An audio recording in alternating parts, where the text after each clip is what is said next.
I feel like we are in a time where we have to go and look at what people did in the past in these very violent, dangerous times. And I just can't think of any more clear way to say it. Like, if you look at what's happening in Minneapolis, like, it has to harken back to vestiges of Jim Crow in that, folks are walking around, can be snatched at any given time. And so what did Black communities do in those moments? And how did they stay safe? How did they survive? A lot of it was they had their own behaviors and codes, and found ways to close ranks and support one another. And they just had their own institutions, which I come back to all the time. They had institutions that allowed for education. They had institutions that allowed for community building. They had institutions that allowed for the feeding of and support of families. And so for me, this school is a nod to that work and a nod to that type of nation building, community building. Again, my goal and vision is to do that not only in a local context, but in a global context, right?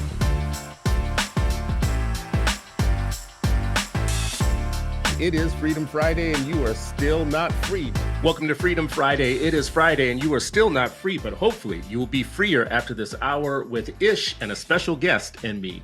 Today we have Jon Carroll joining us, who is designing an educational opportunity for young people in Southern California, possibly to be a model beyond Southern California, one that we all need to look at, one rooted in African roots for Black children, education that is humane for the Black child. And by humane, I mean one designed for them by people that care about them and love them. I once visited a school that was in the same, I think, vein, the same makeup.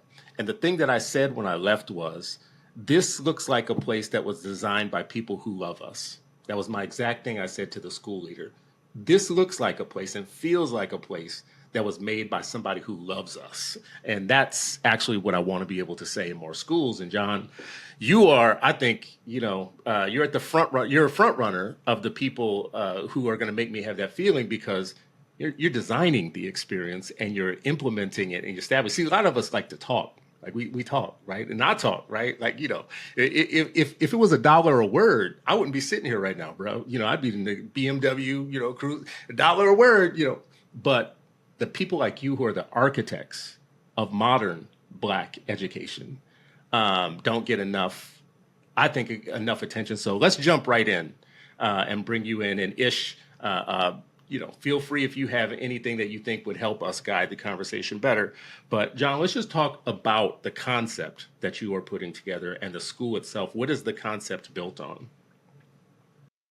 First, thanks for having me, Jens. Like I was saying before we hop on, it's a pleasure to be in community with folks who care about education for Black students, because for me, the inspiration to start Jabali comes from just that. And that compliment that you paid to that school leader is something that I aspire to. The idea that folks walk into Jabali Academy and know that there is love for the culture and the people who are supposed to be in it. So for me, it starts with that, with Black children in mind. I have 2 Black sons, so everything kind of starts with thinking about how I would want to take care of them and make sure they stay safe.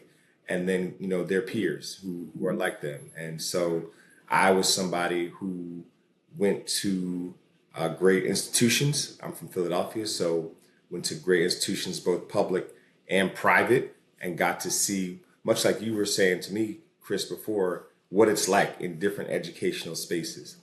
And I had great opportunities throughout, advanced degrees, the whole thing.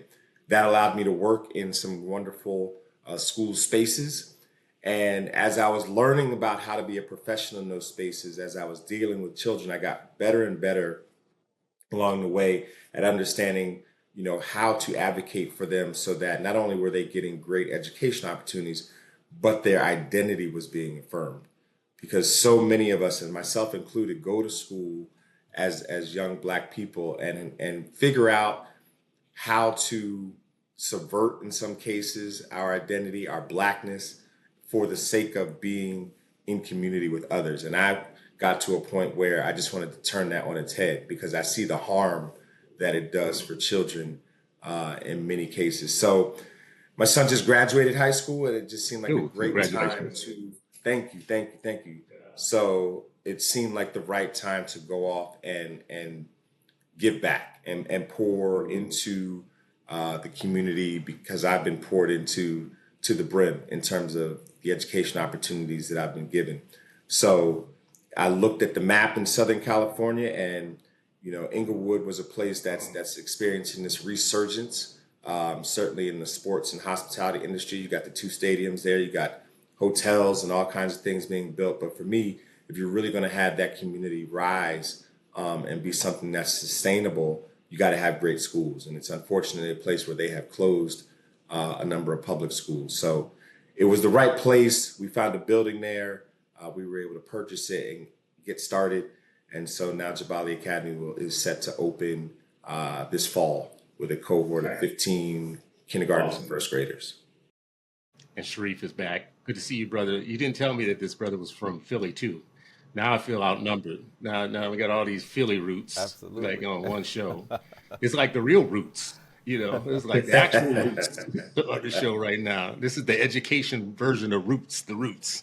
John, that was awesome what you said about the motivation. But I wonder, if I back all the way up, what worked out for you? Because I heard you say advanced degrees, and I'm looking at 3 successful Black men, and I'm always wondering, like, what went right for you that you ended up like where you are and doing what you're doing? Yeah, what went right for me is that I was born to 2 educators. So my parents were school district of Philadelphia folks, career folks, and they implemented a model where they put me in great academic situations, and then they supplemented outside of school. And so that two-ness that I talk about that I experienced in school, I had the supplementing, where my parents, had me in programs in, Black church. I was on a swim team that was predominantly Black. I was always in spaces that ultimately affirmed Blackness and were a complement to whatever was happening during the school day. So that was what was very helpful, because I never walked into any situation and felt like I was, less than or didn't deserve to be there. And again, I think there's often cases where our students are having to really fight that imposter syndrome and don't necessarily have the same kind of support that I did. So my parents were huge. I like to think that I became that for students that I've worked with through the years, and really helping them understand, no, you got here. I was actually a part of helping you get here. I'm going to help make sure you stay here. And now I just want to scale that up even further to have an institution that does that from the very beginning. That's really dope. That's really dope. The 2 educators at home, it's funny. I've heard this story. Like, it's funny. I don't know what teachers are doing at home with their own kids, but there's some special magic that they're doing at home with their own kids. Well, you just know inherently where the holes are so that you can supplement, right? If you're a teacher, depending on what it is that you teach, okay, they're not teaching Black history. So I have to find the ways to do that. My mother was a math teacher, so I would spend summer times getting a preview of whatever the next year's curriculum was going to be. Like, I will never forget the year that it was supposed to be fractions. I want to say it was like 5th or 6th grade, and having to basically do like a summer immersion in fractions. And it was difficult, but it definitely paid off when it came time to be in the classroom and seeing that work again. It was much easier. So yeah, teachers know what's happening, what's not happening in schools, and they just have the ability, because of their profession, to, fill those gaps. Yeah. Speaking of gaps, John, I want to go in not even a different direction, still around like education and knowledge and stuff. Like, one, I need a referral for my daughters for swim, because I just pulled them out of a place where they were constantly the only, Black kid. Because when they used to go with the Black kids, they would only get like 15 seconds of swimming because it was so crowded. You know what I mean? So that's one thing. Secondly, I would love for you to just talk about swim, learning how to swim, survival skill, recreation, all of that. We know, we obviously, have, what is it, the Nile Club, right outside of Philly, but there's across the country. We know that is one of the basically the dangers, part of the fun, part of the culture being around water in certain aspects, but it's also like, pretty dangerous for a lot of kids, because they don't have that, what's looked at as a basic, rites of passage growing up. But it's been deadly for far too many black children. We still the amount of people who say, "Yep, I don't know how to swim. I just stay out of the water." That kind of thing. Uh, so anyway, would love to for us to dive into that deeper. Yeah, so the beautiful thing is, in terms of swimming Philly, my coach, Jim Ellis, is still at it at the Salvation Army Croc Oh, that was a Center. good. Yeah, yeah, Uh, yeah. Philadelphia Department of Recreation. We had to change the name for a little bit, but now it's back. And so, he's still doing a great job. I love that many of my former teammates are now coaches and on the board, making sure that program continues to survive. So, yeah, check that out. And, you know, anywhere where there's a good swim team, really, I feel like, there's so many opportunities that come from swimming. Like, so for me, for example, it was a means to a first job. Like as a swimmer growing up, it was nothing to take, lifeguarding courses when I was of age. And, Philly pools were always looking for lifeguards in the summertime. So that became really easy and good money as a 16-year-old kid, um, to be able to have a little pocket change in the summertime. And then it became a profession. I moved out to California in January of '04, which, as a school teacher is not a great time to find a job. But, I ran into a former teammate from college who was coaching a club team, and that became a job, which ultimately led to a profession for a little while I was in grad school. So swimming has been the activity that just continued to keep paying off for me. And to your point, it's something that I keep with me as an educator, because it is one of those places where, we don't have the same access, and therefore our outcomes are not as great, so And go I deeper think into the that, stats John, because I are. really want the audience to make the connection of not having access to danger, to death, Right. often, right? Yeah, that's what I was just going to go to. Like our drowning rates compared to, our counterparts are still like twice as high. And it's partly because of the access, right? And we know that that's also rooted in some historical, racism. We were actively kept out of pools, but, that access really makes it so that, like you say, there is danger attached to, water when it comes to us. I mean, as I'm talking, I'm thinking about Malcolm Jamal Warner, who unfortunately passed in a water incident. So no, that it's huge. And again, I have friends who I grew up with who are still very much involved in the push for water safety.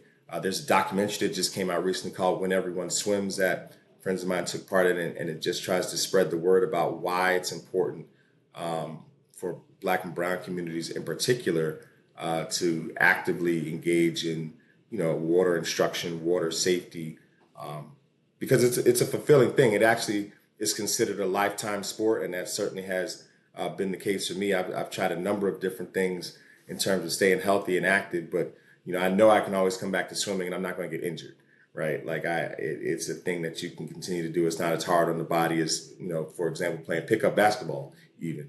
So it really is an activity that has lifetime implications, like a golf and a tennis, and some of those other sports. I wonder about. Um, I mean, Sheree brings up swimming ish. I'm sure you would wonder what's going to be your social studies program. Yes. Um, You but read if my I would, mind, bro. huh? Was that? You read my mind. That's exactly what I was going to ask. But Well, I go want you ahead. to jump in on that. I mean, my only point in kind of what hit me right away is when you start designing a school, people are going to layer things on top of you. What are you going to do about, like this or that or the other, And I'm usually just like, what's going to be your math program? What's going to be your science program? How are the kids going to get critical reasoning skills? How are they going to come out armed and prepared for a world that is like diabolical in many ways? How are they going to come out knowing how to calculate interest on a loan? How are they going to come out making sure that they don't get roped into a bad car deal? I don't know if any of y'all had seen. Y'all are all fancy people, so you probably haven't had the experience I'm about to say. But I'm going to need y'all to like go to Renter Center once and get all your furniture like I did once, all your furniture and a TV from Renter Center, right? And I look back on that Or now. not?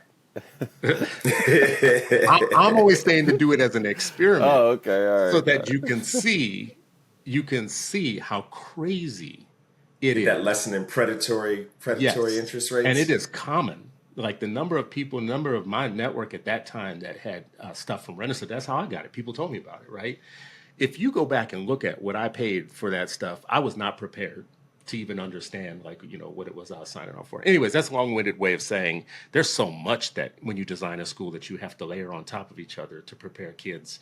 And Ish, I didn't want to steal your thunder. I know you're going to ask about the social studies stuff. Well, yeah, no, and it's less about the social studies, but more around like what were the gaps that you saw in education that you felt need to be filled, and then how does that like relate to the long term vision of what you're trying to create with your school? Yeah, so the biggest and most recurring gap that I would see is just the total uh, non-inclusion, for lack of a better word, of folks who we would know and understand that were not even part of the conversation in literature first, and then like you talk about history. So when I was in certain schools, I would always be approached by students about the way, for example, that To Kill a Mockingbird was being taught. That was a prevalent one. And every year I would have this conversation with students and ultimately my colleagues about how we're presenting that. Like the teachers were very much married to the idea of teaching that book. It's a canonical book. We have to do it. It covers so many great themes. And so the conversation was like, okay, well, how can we surround the book with some additional context so that when students are, coming across the N word, which they ultimately would, then there's a better understanding amongst the class of why this is harmful, why this is difficult for Black students to encounter. And it was just a thing where, folks didn't want to do that extra work. Folks didn't want to add in, other authors that might help give a better picture.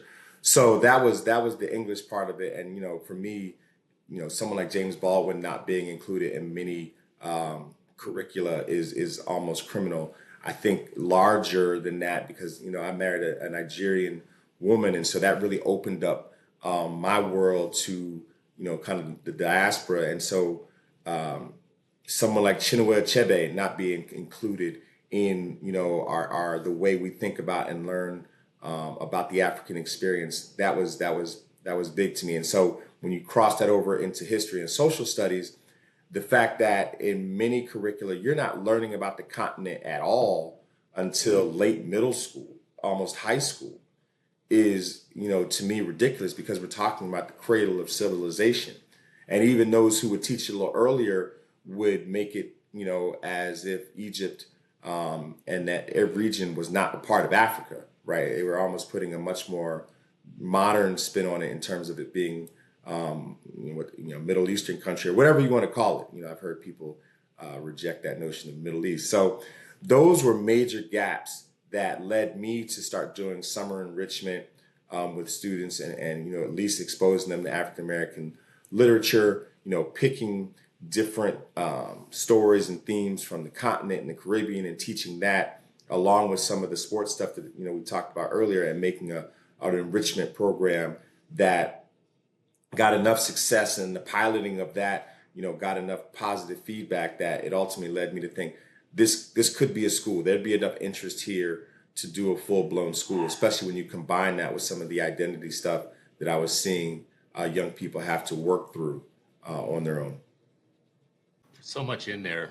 But one thing you said was like, people try and take Egypt out of Africa.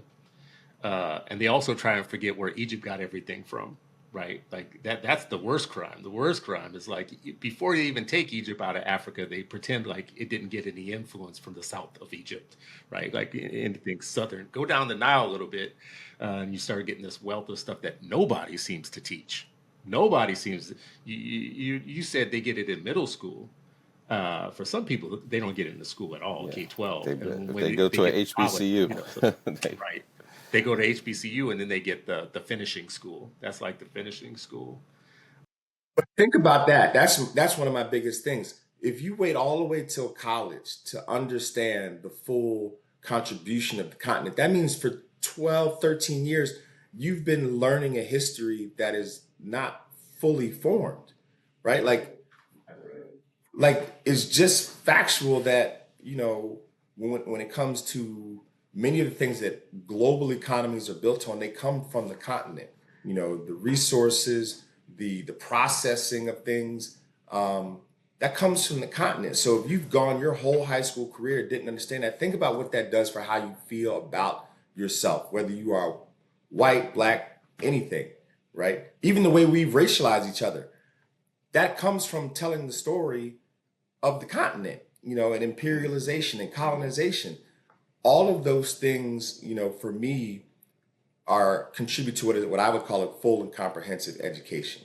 You know, and folks get scared about that because then it's like, you know, you hear in the backlash to CRT and DI, well, you know, I have this guilt, you know, but it shouldn't be that if it's taught correctly. It's just the story, you know, and now you can decide how you want to behave accordingly, you know, based on that information. So, you know, I just got tired of fighting those kind of fights in schools, and now had the opportunity to reimagine that so that, you know, ultimately you create, you know, global citizens. I was saying earlier, I listened to some of your past episodes, and I know you were really big on that ish. I'm really on the same vibe, you know, with if we're really going to teach students how to be global citizens, which is a catchphrase, and if you look at the mission statements of a number of schools these days, then we need to really have them understand the concept of nationhood and what it means to live in some of these places and how they came to be, so that students can make an informed decision accordingly and find community, you know, with folks in a much more informed way. Every school, you know. Me and Ish were just joking, you know, the Nile, everything goes from south to north except knowledge, you know. You know, it's absolutely nuts. And you know, just how you form your identity, you know, we know that positive racial identity is one of the tenets of learning. You know, that's one of the tenets of like, okay, here's my, you know, you have to have knowledge, but you have to have the sense of purpose, right? You know, and if that gets hijacked, it literally messes around with your sense of purpose as a child, as a young adult, as an adult. You know, like it can literally send you to a totally different trajectory without having a firm rooted sense. You know, there's that root again, Chris, you know, this and that reminds me, you know, what one of Malcolm's you know, quotes, you know, what is that? Right after his house got firebombed, when he was giving that speech, he was talking about you can't hate the roots of a tree without hating the tree. Right. And so how many of that is like ingrained, like, you know, the roots? I remember us growing up, and those would be lessons like, hey, in this school, you know, we have this kind of pride, you know, but you're going to meet people who, you know, I remember my martial arts teacher. He was also our art teacher. He drew a face with full lips and a wide nose. And he said in some places, they look at this as comedy. They look at this as something to disparage. They look at this. We see the beauty of God's creation, right? Like, and he's just like, remember, we're first, second, and third graders, right? Like, but they were just constantly reinforcing that, no, this is part of humanity. You know, he would talk about, there's some people who watch Tarzan for entertainment. Here's the message that they are embodying when they see black people run around afraid to be, you know, in the so-called jungle or whatever. You know what I mean? Like, this is what they, like, all of these, we were getting this. You know, sometimes I forget, I'll just be driving. I remember like, oh, remember that lesson? You know what I mean? But it just shows like how deep it was in our psyche to have a sense of identity, a sense of pride, a sense of, you know, understanding and value in the worth of humanity, you know, where others are getting this constant message on the other side, and the deep excavation that has to happen to remove that and be vigilant about constantly removing that. That's in our lesson, not, you know, outside of school, yes, you know, the social media, the media, the print, but it's also nonstop, 180 something days in the school day times 13. You know, that's like I think that's one of the things that, you know, people always like. We were just on a radio. They were like, "What's your magic wand?" You know, Sharif and Ish, what would you do to change education? You know what I mean? Like, one of them is like just the expectations, but then the other one is a better understanding of how just powerfully determinant it is, the messages that people get as they're growing up in schools. You know, like I think we actually, as much as people may get passionate about education, I still think people underestimate the damage that happens in you know, to so many of our kids in that you know, socializing process. Like like obviously his research, his books, and I still think people underestimate. Yeah, and just to build off of that idea, You ain't John gonna Hendrick. veggie back on me today, I was about bro? to say Like he that. didn't say veggie Yeah, back you this time. ain't, it wasn't good Yeah, enough for him to veggie back. He just gonna build on it. because I was thinking about using it, but to build off of that, because this is more than just like veggie backing, right? John Hendrick Clark talked about like how history is a clock that people use to tell their political and cultural time of day. And so like we find ourselves right now in a political context where the president of the United States is putting out videos of the former black president as a monkey, and these other attacks on education, and then the overemphasis on individualism within this society. So where do you position the work that you're trying to do and the vision that you're trying to make real within our current context? And then how does that relate to kind of the purposeful work that needs to be done, not just with the school, but with the community that you're in? Well, there's the answer. Like for me, I position this work within community. I feel like we are in a time where we have to go and look at, what people did in the past in these very violent and dangerous times, and I just can't think of any more clear way to say it. Like if you look at what's happening in Minneapolis, like it has to harken back to, vestiges of Jim Crow in that, folks are walking around and can be snatched at any given time. And so what did Black communities do, in those moments? And how did they stay safe? How did they survive? A lot of it was, they had their own behaviors and codes and found ways to close ranks and support one another. And, they just had their own institutions, which I come back to, all the time. They had institutions that allowed for education. They had institutions that allowed for community building. They had institutions that allowed for, the feeding of and support of families. And so for me, this school is a nod to that work and a nod to that type of nation building, community building. Again, my goal and vision is to do that not only in a local context, but in a global context, right?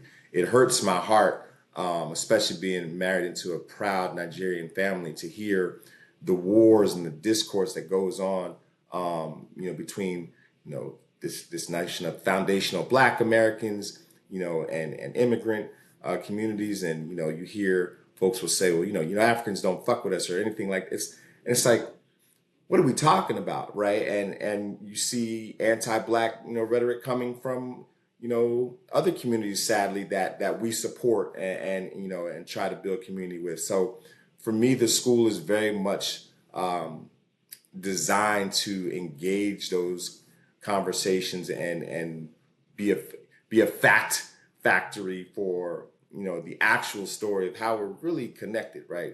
Like the African diaspora spreads across the globe. And I think we're much better off as one, understanding how we're all connected versus, these smaller, much less powerful pockets. Again, I've heard you guys talk about this, the fact that ultimately Black people in this country, across diaspora, right? Foundational Black Americans, however you want to frame it, it's 13%.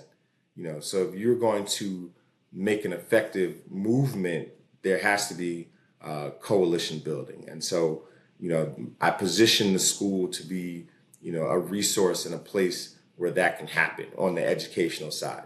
it feels like you have so much work in the design and the thinking of this that it's going to sound prohibitive to other people that might want to follow your footsteps and do this also. What would you say to people that have the spark of the idea in the back of their mind that they could design a school and a different experience for our kids wherever they are? Yeah, I mean, listen, I get encouraged by those. You mentioned Ilya Mode up in Oakland. There's also the Marcus Garvey School in Los Angeles that has existed for many years. Like, I know that folks have done it. There's a place, I forget the name off top, but I feel like it's called The Village, and I feel like it's in Chicago. There's places that have done this. So I'm inspired by that. And so that would be the first thing. Learn about the places where it's happening, perhaps visit, read about these places, and then start to build your community.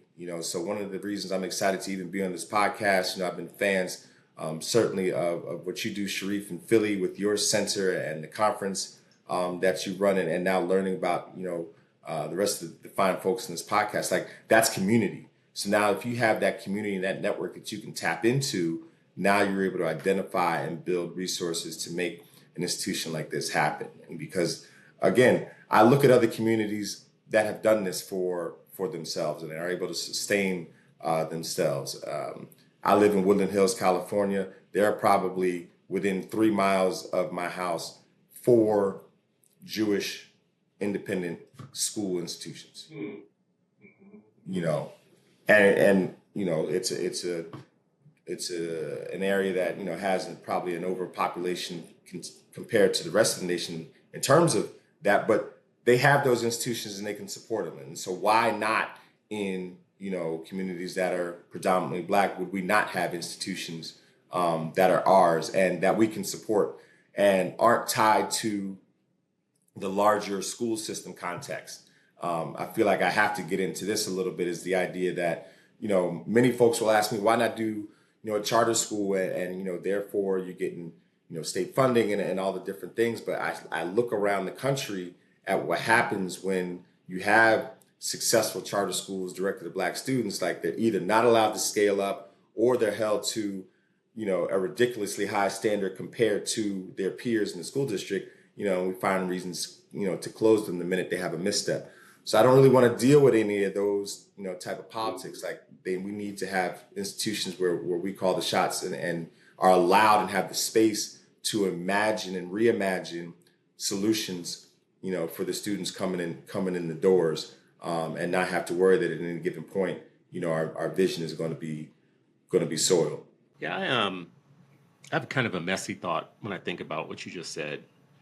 Well, let's get into it. Well, it's a little messy thought. Spice the conversation. Yeah, listen. So when we talk about Black education, so often I think the mental picture that people have is the poor, downtrodden Black kid who needs saving and a family that needs saving, who are not intact and their community is terrible and blah blah blah whatever.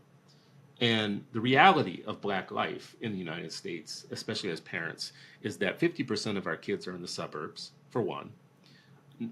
People who have $1 million in the bank who are Black are having to make still having to make trade-offs about whether they're going to send their kids to get achievement or they're going to send them to a school to get culture, but not both, right? Mm-hmm. So this is a middle-class Black problem. It's an upper middle-class Black problem. Right. I would imagine, once you start getting into the millions, they feel like they have less of a problem. But I ran an organization of all Black leaders. We had everybody from grandmothers raising their grandchildren because they had to people who had millions of dollars. And the one thing I remember as being the chair of the education committee in that organization was people would call me and ask me things about schools and whatever at all levels, because they were all having to make trade-offs. They move out to the suburbs because they think it's going to be great, and then their kids want to go back into the city, right? The kids in the city actually go out and play football on the fields with some of the suburban stuff, and they get to see what they have out there, and they come back thinking, damn, what's wrong with my life, right? So no one is immune, right? So we have a very classist way, I think, of having this discussion. I'm going to build a school to rescue Black people who need rescuing, and only one group of them need rescuing. When in actuality, we need more people like you who are thinking comprehensive architecture for all Black children, like for a Black child, period. This is the messy part that made me think of that. It is very hard to get Black middle-class people to put their kids in the same schools with poor Black kids, right? There's a lot of Black flight. There's a lot of classist Black flight. Making it for a lot of Black families is getting their kids out of the schools where there's all the Black folks, the unwashed masses, right? The untouchable Negroes, right? So educated Negroes are killing us in some ways. I've said this before. Sharif hates when I say this. But a school can I jump in on you on that messy part, Chris? Jump in, please, because I'm messy. I'm being messy here. Here's what I'm living and finding in my experience is that, and particularly in these independent schools where, oftentimes folks who have made it, had the opportunity to send their kids, they're still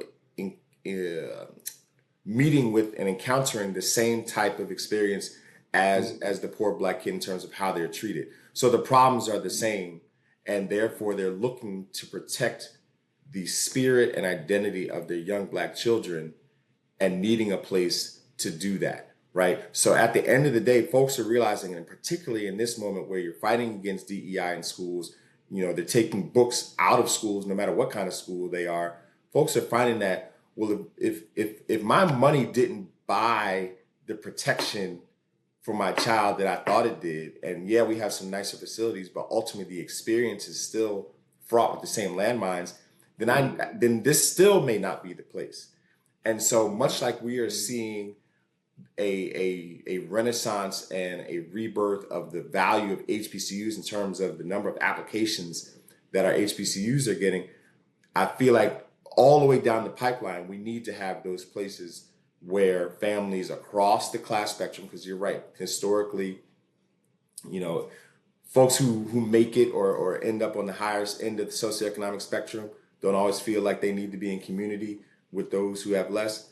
But I'm feeling like this is a time where we're realizing, we need to be where we can be safe, and if it means that we are, in community with folks who are poor but have the same problems we have and I can build, then so be it. The thing that had me say that messy thought that I had was that the economic model of running independent schools, I think, has to be based on a mixed population of folks. That's how we get independent. That's how we get independent schools. And the first time I saw something like this that made me think that was 10 years ago. I think it was in Louisiana. I remember watching this video over and over and over again. These black families actually pulled their kids out of the suburban schools that they were in. They hired a black doctoral student to be their teacher every day. So it was like 11 families who they wanted to homeschool without them being home. So they hired a doctoral student in education to be their teacher every day for 11 students, right? The cost of doing that was pretty cost effective for them because they were sharing the cost across 11, families with just one doctoral student as a teacher. Now think about a class size of 11, right? Think about being a teacher with a class size of 11. And that was my thing. When I saw that, I was like, this is an economic model that could work, right? This is like, there is a way to pool our money together, because then they were able to let some kids come and stay the day who weren't necessarily able to afford the cost of the freight to be there, right? That's, to me, that feels like a viable economic model, because I don't know how you get around the fact that most people are going to tell you to do a charter, because a charter, you get dedicated money and dedicated funding. And it sounds like you're outside of that trend, which I think is amazing. But have you thought about this economic part? Like, I'm sure you have. So what is the economic model that makes it work? Oh, 100%. It's exactly what you're talking about. It's the idea that, they call it in the world indexed tuition, whatever you want to call it. And the idea that folks, I say people are paying at their max capacity, but they may not be paying the same thing. I feel like you have to, contribute to the collective, but you're contributing what you can. And so that to me is, yes, how you said it perfectly, how you are able to bring folks across the socioeconomic spectrum together is the idea that, everybody's contributing, and everybody's not going to contribute necessarily the same because they can't, but they are contributing, because that's the commitment. So Ish, and you brothers, I'm just going to ask you, y'all are tough customers. What would you need to see in Jabali Academy with your own kids to put them in there? And don't just like, well, he's from Philly, so don't do that. Be real critical consumers here. What would it take for you to enroll your own children in Jabali Academy? Yeah, I mean, I think you start off with if mindsets matter most, first you start off with like the founder, like what's their mindset, what's their pedigree, what's their cultural, intellectual genealogy, right? And what he's describing, both from a education as well as a social component that jives with, my orientation, my worldview, my, core beliefs, right? Like, so for me, it starts with there, and then I think the next part is, okay, who's, when we're talking about like trees, right? I had dinner with, our, one of the stalwarts of our tree, the trunk really from my teaching with Miss Yvonne Savior, so we had dinner with her and, just thinking about all the people that she's impacted. That's the next step, like, right? Like who has he coached, employed, coached out, whatever. Like, who are the folks that are now, because he can't be everywhere. He can't be in every classroom. So how does his orientation permeate the culture, right? Instructionally, as well as, just socially, right? Like, so those are the things that you look for in the school. And then you look at the kids, their faces, their body language, and their work product. What are teachers posting on the wall, right? What are they working on as you peer over their shoulder? Like, those to me are the big three, rocks. So I would not be surprised at all if, like you'll see like what you want to see for a child to be able to thrive. So for me, those are the big three rocks. I co-sign those rocks, definitely. And I think about my own Heck, I children's can't get a experience. veggie back today, I was Chris. about to say, And he ain't listen, veggie He's backing using no more. everything but all right, I gotta work You hard. know what? Let me finish this coffee. Ish, Let me, you secretly had some bacon, didn't you? You No, secretly had some bacon somewhere, didn't you? not Right? at all. Not at That all. you must have, bro. I But was anyways, talking go about ahead. chitlins with my dad last night, but that's a side tip. No, but for me, I think about my own children's experience. For an African-centered, culturally relevant school, we went out of our way to make sure each one of our children experienced that. And the only child that didn't experience that at a young age was my oldest son, who ends up not performing academically as well as his brothers, who all kind of purposely had that experience. And I found that the most enriching experience was sending my youngest son to Lotus Academy, which is the longest running independent private Afrocentric school in Philadelphia that's still around. And, that shifted his whole world when it comes to academic expectations, and then even just like his own internal processing for what is expected of him when it comes to even his self-discipline, his reading, his respect for elders. And those would be like things I would want to see from the students demonstrated, right? If I visited the school, it's kind of that invisible curriculum. What are the relationships like? How are people organizing themselves within the classroom when it comes to learning, right? Is there a process? Is it more horizontal than hierarchical when it comes to how learning is actually taking place? And those would be the indications that I would look for right away. And just having it centered. I mean, having a Swahili name for your school, number one, you already know, like, these folks are serious. Like, this isn't just slapping something black on the wall and be like, yo, this is a black school. This is saying we're intentional about connecting not just folks here to the continent, but how the continent lays at the very foundation of folks' collective identity. And right there, that would be, I'd probably jump right in right away. And obviously things that follow affordability. I would like to know if, like, folks who might not be financially capable as much, is there type of like a sliding scale situation, like scholarships available, those types of things. And I'm sure there is. And all that is a purposeful kind of like building of the school. And that purposefulness is something I would look for from jump. Yeah, I think that business side is so important because we see, I think two things that, I'm sure John, included in his calculus, just as far as like how to build, how to do it. One, that's what we see, right? Like, we see a lot of schools, they may open up and then they close, right? The business model, their heart's in the right place, but they may not have the business model connected with that. And right, like, and I think sometimes that is, that's what nonprofits, that's what school, that's what like a business, like that's all the things, like the passion has to match, that part as well. And we see it all the time, Chris, right? In a nonprofit world where people have this idea, they want to do good work, but they're not thinking of it operationally, and it comes to the point where your own people be like, man, I love you, but they can't show up on time. Or I love you, but they said they're open Monday through Friday, but they're really open Wednesday afternoons. Oh, I love you, but like, oh, they didn't show up. Like that's also, we're talking about like trust building, which is such an important part of this work when you're serving the people. That trust piece, right? And so, like, and then you have the other side where they only care about the business model. They don't care about your people at all, right? And so, like, we always have, it's like this whole balancing act. And I would say on the other side of the, this work is you got folks with all the rhetoric and no results or poor results. They got results, but it's it's pretty negative, right? So like these are all the things that you have to think about when you're building a school or any enterprise, like any work, and particularly when you're doing it to serve the people, like that trust factor. You're going to show up, you're going to deliver what you're going to do, the promises that you make, that you look at them as sacred.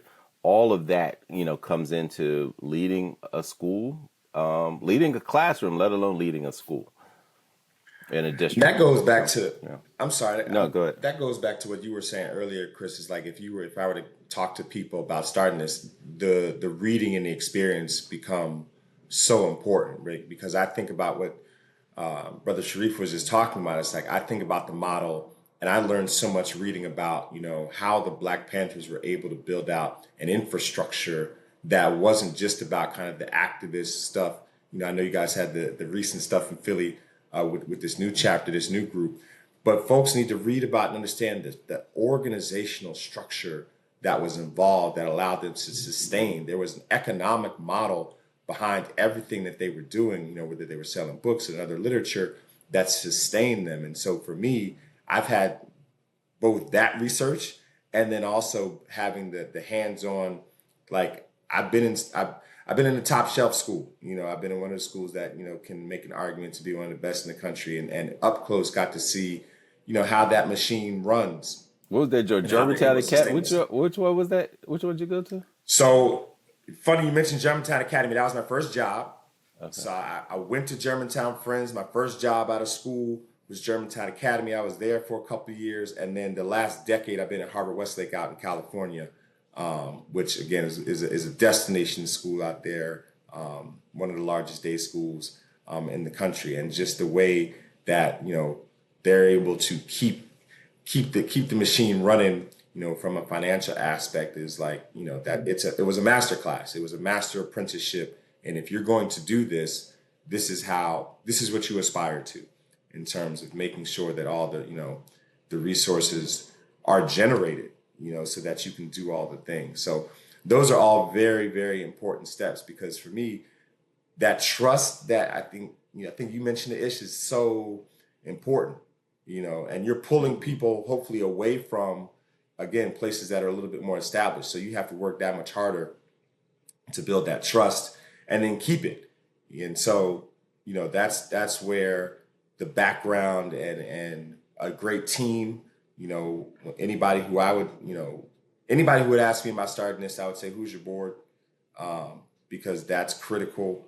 What's it made up of? We are, new to Inglewood. I don't live in Inglewood proper, so it was important to have people who were living in and around Inglewood and have some cultural cachet there to be on the board so that we can navigate and form relationship and be in community. So it's a process, but I tell people all the time, this is God's work. This ain't no hustle. I could have easily stayed in a very comfortable situation and continued to do that, but there was a higher calling, and so I'm just answering it. So another messy thought. So let's do this. I'm not going to veggie back. I'm going to add some bacon to the conversation. So thinking from the Negropean mindset when it comes to shopping for schools and shopping for where I'm going to put my kid at, right? It's very important for us to be honest about the Negropean mindset in these things, because it's unpopular to talk about, but it exists and it's kind of widespread, and it's where a lot of the resources are. And you have parents that do think that they're shielding their Black children by putting them in some of these destination schools, for instance, like you mentioned, that destination schools that cost a lot of money sometimes, and they might be doing irreparable harm to their kids, but they are serving one of their purposes, which is my kid going to be competitive on the SAT with the Asian kids and the white kids? Is my kid going to come out? It's great. The world doesn't need, here's the messy thought, the world doesn't need another Afrocentric PowerPoint. The world needs thriving Black children, and those are two different things, right? So what Sharif said is true. In my time of being in nonprofit world, first of all, I've seen a lot of charter schools come and go that had great PowerPoints in the beginning, to the point where I was very supportive of them and wanting to join the boards and make sure that they did well, right? Only to leave families holding the bag at the end when they shut overnight sometimes, right? So you're talking about middle class or Negropean families who are like worried about, are their kids going to be competitive with the kids going to Dalton, or some version of Dalton or whatnot. Um, it feels like a hard sell to sell them on something that feels Afrocentric and cultural if they don't have a lot of value in that, if they don't see that as being one of the foundational pieces of what a Black child should get, but a nice to have, right? So how would you Yeah, address? we have to tell that story. We've had the open houses where, in a very nice way, folks have come at us with that. Like, it's wonderful. This Afrocentric thing is beautiful. You talked earlier about like, this looks like a school where my kid will be loved, but how they gonna read, write, and do math? And again, that's where, having been in those institutions where that was a value, I sat in the admissions committee for many years, and yeah, it gets cutthroat. Does oftentimes, before we kind of got a little enlightened, it was like, what are these test scores? That was the first question. And if the test scores weren't where they needed to be, then the conversation was over about that kid. So I know very much, the landscape, especially when it comes to independent school, about what folks are up against. It's why I wanted to start a K-8, so that we could really build a foundation to get to that type of place and beyond. Listen, even if you have your heart set on HBCU at this point, go look at what the competition is like in these recent years when, those application numbers have gone up 400%.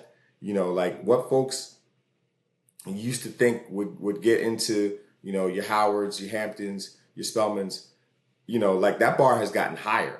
And so everybody is having to work harder and be more competitive, and realizing that, we just make sure that we have created a curriculum that addresses, all of that, and it's possible.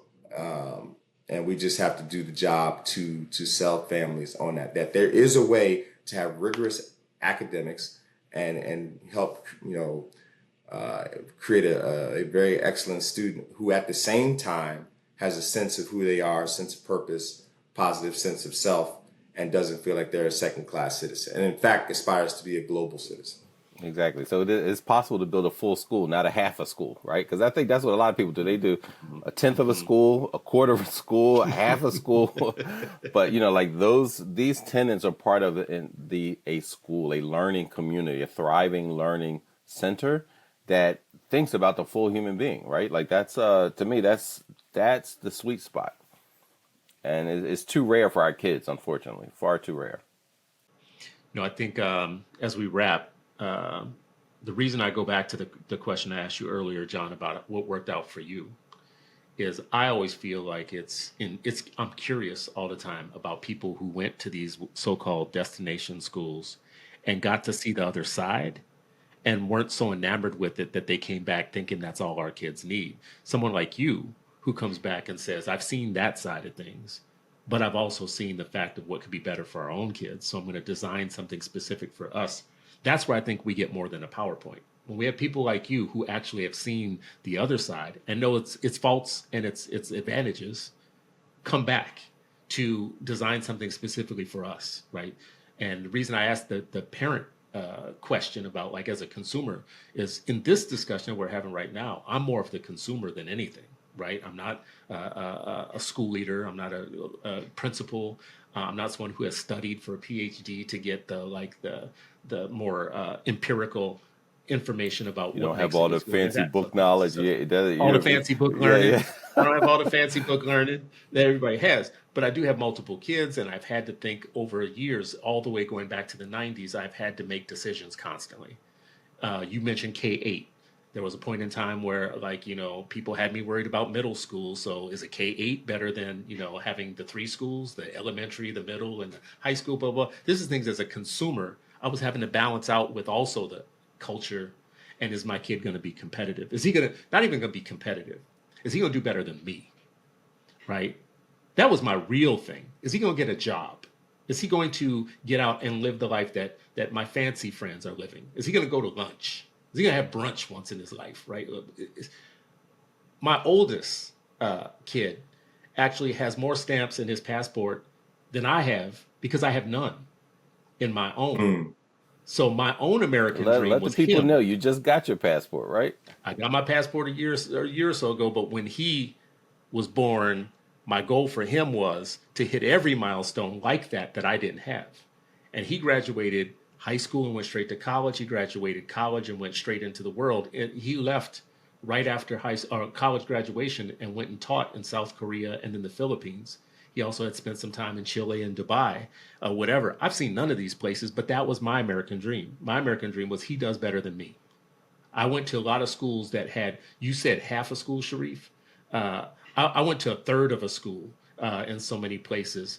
And John and I were talking before this went on. I went to school in New Orleans, in Minnesota, and in California, in San Jose, in Oakland, Berkeley, and LA, right? My school career had me seeing a lot of different places. And that was just K-12. That was K-12. K-12, I got to see what kids were. I was in a different school every year, which meant I was a tourist. I got to see what kids were getting in different places at all these different schools. And what we were getting in New Orleans was way different than what they were getting up here in fourth grade in Minnesota, for instance. And what we got in LA when I got bused from Baldwin Hills to Bel Air was very different. Because when I was telling John this before we got on, when I got to Bel Air, or when I got to Baldwin Hills, it was considered the Black Beverly Hills at that time, right? And I was telling John that like my neighbors were Red Fox was in our neighborhood, and Esther Roll from Good Times was a neighbor. So whatever. he's the real Fresh Prince of Bel Air. Now I real get Fresh it. Prince of Bel Air. But get your mind around this. Coming from New Orleans to Baldwin Hills, the Black Beverly Hills was this level up. But then they bus me an hour away into Bel Air to go to school. What kind of psychology do you have to have where you're living in the Black Beverly Hills and still your education? And it's still not good enough. Like the still not inherent good message there is still that it still wasn't good enough, right? Yeah. And think Yeah. about, for me, the disconnect, and we talked about this, the disconnect from community, because you're spending the most of your day, 3 hours total in the car, on the bus, and you're not able to pour into, Baldwin Hills, right? A lot of your economics is going to that other place, right? Like that happens to this day. Can guarantee you 100% that if at that time there had been a Jabali Academy in Baldwin Hills, that's where my parents would have put me. I can guarantee you 110% that's where I would have went, right? But the public schooling system at that time was your only route to success was busing. That was considered to be your salvation, was to get bused somewhere else. Anyways, I didn't mean to go on this long rant, but it's just basically to say I'm a consumer. Once I became a dad, once I had a kid, all that was in my backpack. Everything I just said to you was in my memory bank when I was thinking about, if I put him at this school, is he going to be on the pathway to my big dream, which is him doing better than I do? Graduate high school on time, go straight to college, come out of college with a degree within 4 years, and then go off into the world into something that is personally meaningful and gainful, so he doesn't have to work in the service industry like I did when I was his age, right? That was my whole dream. And it worked out, but it wasn't easy. Yeah, this is what I sell to people, to your point. The fact that I have done all the things with the degrees, right? So, in those open houses, I start with Dr. Carroll, right? Because that often helps, right? And then you list the schools, Do that. right? And so, and I list the schools that I went to, and I list the places that I've taught all along the pipeline at this point, from elementary through college. So that helps. And then I start to talk about what you're talking about, these extra layers. I've been the consumer. I've been the parent. I've been the parent who sent their kid to the independent school because they wanted to go to the destination school and had to deal with the racism that comes with it. And so what did I learn from that? I talk about being married again to, a proud Nigerian Igbo woman, and what that meant for my understanding and education and global outlook, because, her racialization is different than mine, being an American, right? And so there are some things there that we can learn, and that we talked about in raising our kids, that you don't want to stigmatize, kids with. So all of that goes into the crock pot when I'm imagining what the community that we want to set for this school, the curriculum that we want to set for this school, and we work it backwards from there, right? Because in just me and my wife, you have, two people who have been able to do all that you're talking about, gotten all the degrees, have seen the world. My oldest had stamps in his passport starting like 4 years old, so same thing. Like, we wanted him to be able to have an experience that we didn't have, and really have it be global, so that, much like my in-laws currently to this day, super, super strong sense of identity, national identity, which allows them to live all over the world. They want to live in Dubai for a couple of years, no problem. They're still, you can't crack that strong Nigerian identity that they have. They want to live in London, Germany, wherever the case may be. That pride and that identity has been fortified. And I think, as we think about a Pan-African global collective, there should be more of that. Yeah, if you bring it on the continent like Nigerians, you know what I mean? Like listen, that is a distinct, Yes. that is a very distinct, just sense of pride of where I am and who I am, and we everywhere. You know what I mean? Like, what about Nigeria? We everywhere. You know what I mean? Like that. That's beautiful, man. That's beautiful. Well, Jon, I appreciate you coming on today, as always. But it's not just the discussion. I appreciate you existing. I appreciate there being folks like you who come back and give us what we need, right? I wasn't always super knowledgeable as a parent, but what I was militant about the fact that my kid was going to get an education. And I counted on people like you to be my kind of private conversations I was having with people, right? So when I showed up, I didn't show up by myself. I showed up with all the conversations when I reached out to a brother like you and said, hey, this is my problem, blah, blah, blah. And somebody informed me. And then I left that with that information in me and made better choices and started making better decisions for my kids that I wouldn't have known to make if there weren't people like you, right? Like people that were accessible, that had a vision and had experience, already knew like what the world, like knew the game, decoded the world. The world is a game. And like you've won at that game, right? And I hope that every child that comes through your school is got a parent attached to them like I was that's all we were looking for. That's really to put our kids in someone's hand like you. Your lips to God's ears. That is certainly the kind of folks that we're looking to partner with. And listen, and those who just want to make a better life for their kids and know that they need some help, finding the pathway. And I appreciate you brothers for having this space because it's important for folks who want to figure out how to do better wherever they are.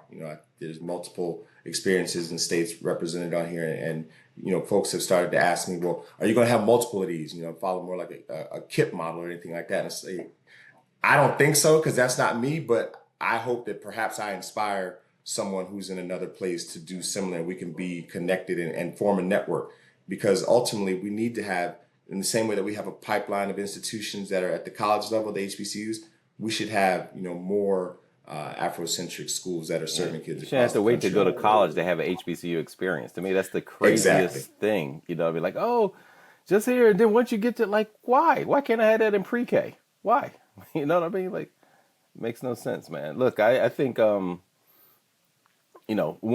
I hope you're able to come. Every year we have at least one of the breakout sessions is around independent Black schools. So I hope you can, be a part of that panel, because I think it's important, And then Chris, just because it's the so-called 250th anniversary of one of the most hypocritical documents ever signed on these shores, the Declaration of Independence, and just how fundamental Philly was. I think this Freedom Friday should have a series of Philly to LA, because it covers the country. A couple other guests who can do this Philly to LA, the reach that Philly roots have. You know what I mean? We should do that. We should think about that. I'm not going to shout to do that. What we're going to do is we're going to do New Orleans to LA, because the Creole population in LA is only second to New Orleans, right? And it's because they all came from New Orleans. There was a direct pipeline from the south to LA. And just let it be known, we built everything out there. By the way, I mean, Huey's the one that comes to mind first. But do they remember their roots though? Do they remember that? Like that would be my question that we want to dive into. Nope. That LA mindset grabs a hold of people and changes them. So, all right. Well, listen. This has been another episode of Freedom Friday, and you're still not free, but hopefully you are freer after this show with the gang and me. We will put information for how you can reach Jon Carroll up with the show when we put the show up. Remember that this isn't a show. This is basically a discussion in a community, meaning educators come back to us all the time and say, hey, you said this one thing and I need the resource on that thing. And how do I get in touch? Whatever. That is what this is about. It's family building, right? And Jon is a member of the family that y'all need to reach out to and connect with in two ways. And here's the two ways that I'm going to say. Number one, just as a resource, as a person who has the experience, the knowledge, the know-how to tap into, right? Like every person's a walking library. Jon's a walking library. But also the other way is, and I always say this thing, and I'm going to keep saying it, everybody can be a philanthropist. You can put down the dollars that you're spending on that latte every week or however often you do, and send that to a Black organization. And Jon's is a Black organization. So we all need to be philanthropists whenever we see an example like this. So Jabali Academy should have a nation of philanthropists, big, large, small, whatever size, right? And I don't say this as an idle throwaway. Do this. Make this part of your personal ethic. When there is a call out like this, you have $5, $10, $15, $20. Black education in the United States has a history of people rubbing their nickels and their dimes together to make something work for us. That's how they hired their teachers and paid their teachers. That's how they built the buildings. That's how they owned the means of education, is by putting those nickels and dimes together. So send some money. It's all nice to send accolades. Send some money, right? Jon, how can they do that, by the way? Can they? Here I am like saying Absolutely.